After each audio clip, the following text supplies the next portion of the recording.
Chapa Came Back, The True Adventure of a Wichita Beaver, written and illustrated by Steve Elmore.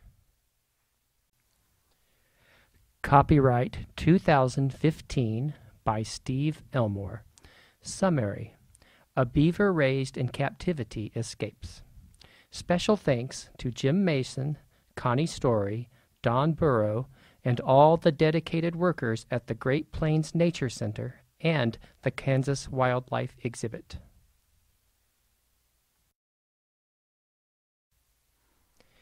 It was early June in Wichita, Kansas, when a kindly woman knelt beneath the Turtle Bridge at the Great Plains Nature Center and scooped up a sleeping beaver kit.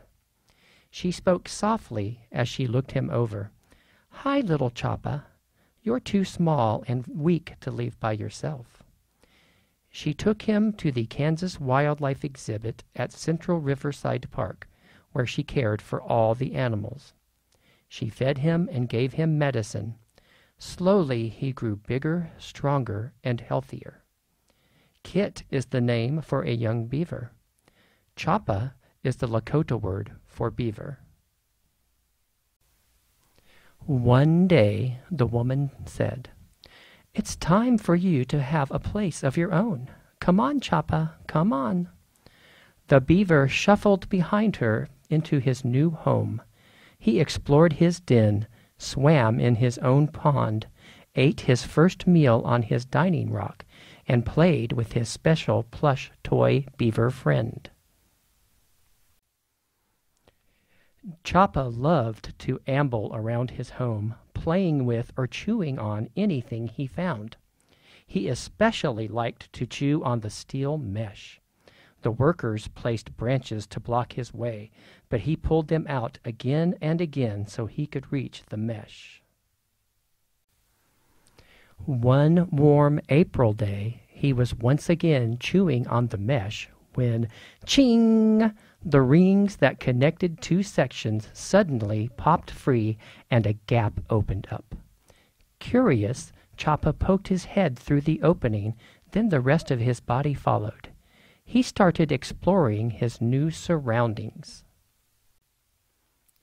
He waddled between the exhibit's buildings, into the park, past a far tree line, until he reached the northern boundary of the park and crossed the road, where he found the Arkansas River and slid into the water.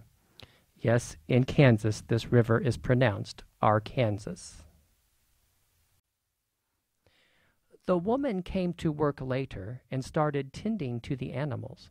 She didn't see Chapa in his den, so she checked the rest of his home. When she saw the hole in the mesh, she ran outside and hurriedly searched around the buildings.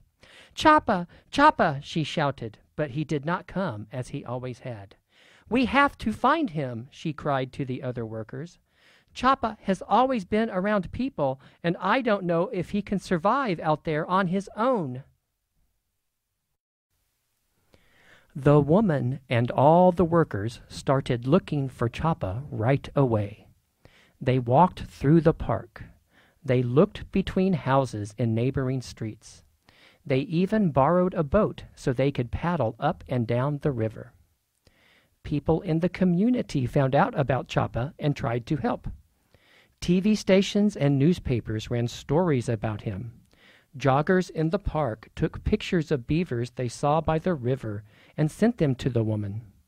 Someone even made an online poster and created Chapa his own Twitter page. All the while, Chapa remained elusive. About a week later, something extraordinary happened. Chapa swam back across the river, crossed the road and headed into the park, made his way to the top of a dirt hill where he could see the buildings, and finally found his home. He couldn't wait to get back in. He pushed on the mesh, but the gap had been repaired, so he found no opening.